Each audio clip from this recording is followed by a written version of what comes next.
Case ఏదో తేడాగా ఉంది. నువ్వు పంచర్ వేసుకుని డైరెక్ట్గా స్టేషన్కి వచ్చాయి.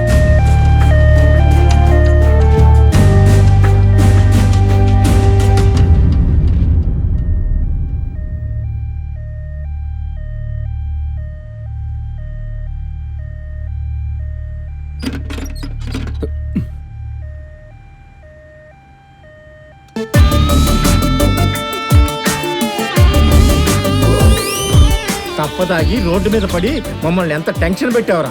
దిగు. అరే మనం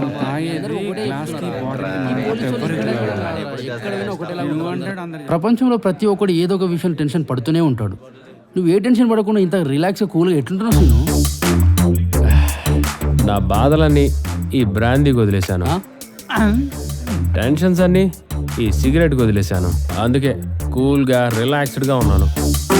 so share your feelings with something, not with somebody యార్.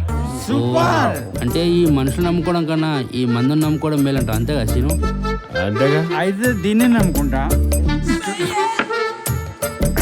అరే మా మనం ఎప్పుడు పార్టీ చేసుకున్నా పిచ్చెక్కించే కొటేషన్ ఒకటి వదులుతావు కదా, ఏది ఇప్పుడు ఒకసారి రోజులు అలాంటిదే నేను ఎప్పుడు చెప్పే కొటేషన్ నీకు పిచ్చెక్కిస్తుందో లేదో తెలియదు కానీ ఇప్పుడు చెప్పే కొటేషన్ మంచి కిక్ ఇస్తుందిరా. విను. చెప్పరా.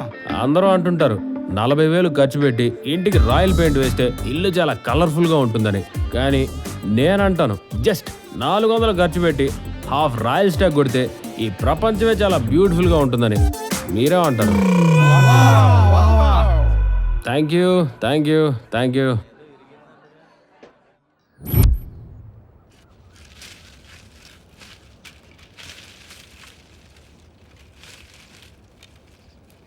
ఏం చేస్తున్నావు బాబాయ్? ఏం లేదురా, చాలా కాలంగా ఈ మొక్క వంకరగా పెరుగుతుంటే తిన్నగా పెంచాలని ప్రయత్నం చేస్తున్నా. ఏదో ఒకటి చేసి ఆ సీన్ సిటీకి పంపించు, సెటిల్ అవుతాడు. ఆ తర్వాత ఓ ఇంటివాడు అవుతాడు. అప్పుడు నీ టెన్షన్ పూర్తిగా తగ్గిపోద్ది. అదిగో మాటల్లోనే వచ్చాడుగా, మాట్లాడదాం. నీ గురించే మాట్లాడుకుంటున్నాను రా. రేయ్, మన దివాకర్ బాంబర్ది జనార్దన్ నీతో పాటే పని నేర్చుకుని సిటీలో షాప్ పెట్టాడంట. అతనికి ఏదో మెకానిక్ అవసరం ఉన్నట్టుంది. 2-3 సార్లు అడిగాడంట. ఒకసారి ఆలోచించు. ఆ జనార్దన్ గారి గురించి నా దగ్గర మాట్లాడదని ఆల్రెడీ చెప్పాను కదా బాబాయ్.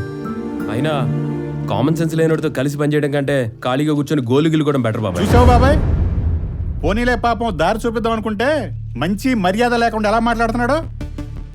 వీడికి బాగా అహంకారం బాబాయ్, అహంకారం.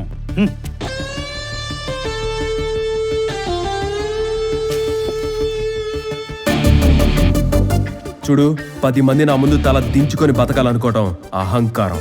అదే 10 మంది ముందు నేను తల ఎత్తుకొని బతకాలనుకోవటం ఆత్మగౌరవం. నాది సెల్ఫ్ రెస్పెక్ట్, నీలా సెల్ఫ్ ట్రంపెట్ కాదు.